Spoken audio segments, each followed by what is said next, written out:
വൈദ്യപരിശോധനയ്ക്ക് ശേഷം തന്ത്രിയെ പുറത്തേക്ക് ഇറക്കുന്ന ദൃശ്യങ്ങളാണ് പ്രേക്ഷകർ കാണുന്നത്. അല്പസമയം മുമ്പാണ് തിരുവനന്തപുരം ജനറൽ ആശുപത്രിയിൽ SIT സംഘം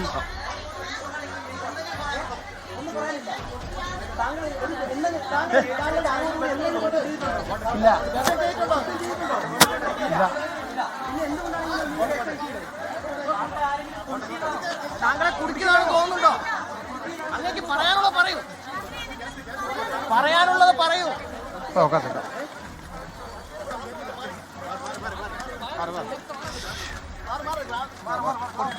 ഡോർ ഉറക്കട്ടെ, ഡോർ ഉറക്കട്ടെ. ഏതെങ്കിലും തരത്തിലുള്ള കാര്യമായ ഒരു പ്രതികരണത്തിന് തന്ത്രി കണ്ഠരര് രാജീവ് ഒരു തയ്യാറാവുന്നില്ല.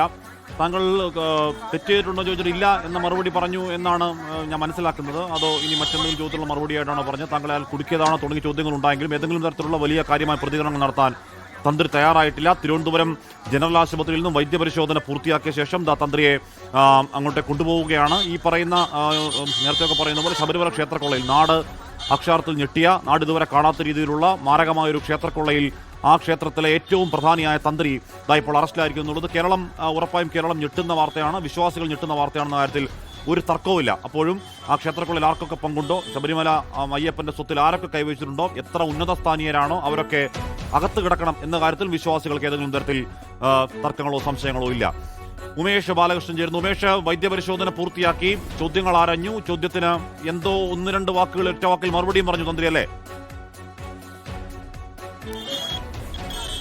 തീർച്ചയായും ഇതാ തന്ത്രിയുമായുള്ള വാഹനം ഇനി കൊല്ലത്തേക്ക് പോവുകയാണ്. കൊല്ലത്തേക്ക് പോകുന്ന വാഹന വ്യൂഹമാണ് ഇനി എന്തായാലും കൊല്ലം കോടതിയിൽ കൊണ്ടുപോകുന്നത്.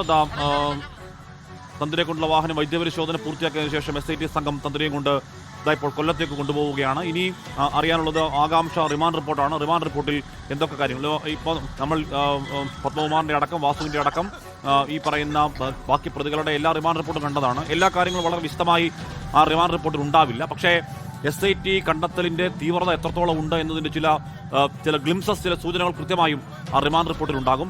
ഈ ക്ഷേത്രങ്ങളിൽ തന്ത്രിക്ക് നേർക്കുനേർ പങ്കുണ്ടോ തുടങ്ങിയ ഏറ്റവും പ്രധാനപ്പെട്ട ഒരു ചോദ്യത്തിന് ഉത്തരം ഇപ്പോഴും ബാക്കിയാണ്. ആ ഉത്തരം ആ റിമാൻഡ് റിപ്പോർട്ടിലെ ഉത്തരത്തിന് ചില സൂചനകൾ ഉറപ്പായും ഉണ്ടാകും. നമുക്കറിയാത്ത ഒരുപാട് കാര്യങ്ങൾ ഈ വിഷയത്തിലുണ്ട് എന്ന് പറയാനുള്ള കാരണം ദേവസ്വം ബെഞ്ച് നടക്കുന്നത് അടച്ചിട്ട മുറിയിലാണ്.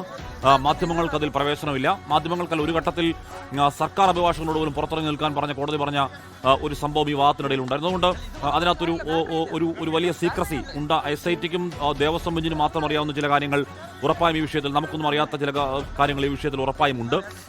ഉറപ്പായും കോടതിയുമായി ചില ആശയവിനിമയങ്ങൾ SIT നടത്തിയിട്ടുണ്ട് എന്ന് വേണം മനസ്സിലാക്കാൻ.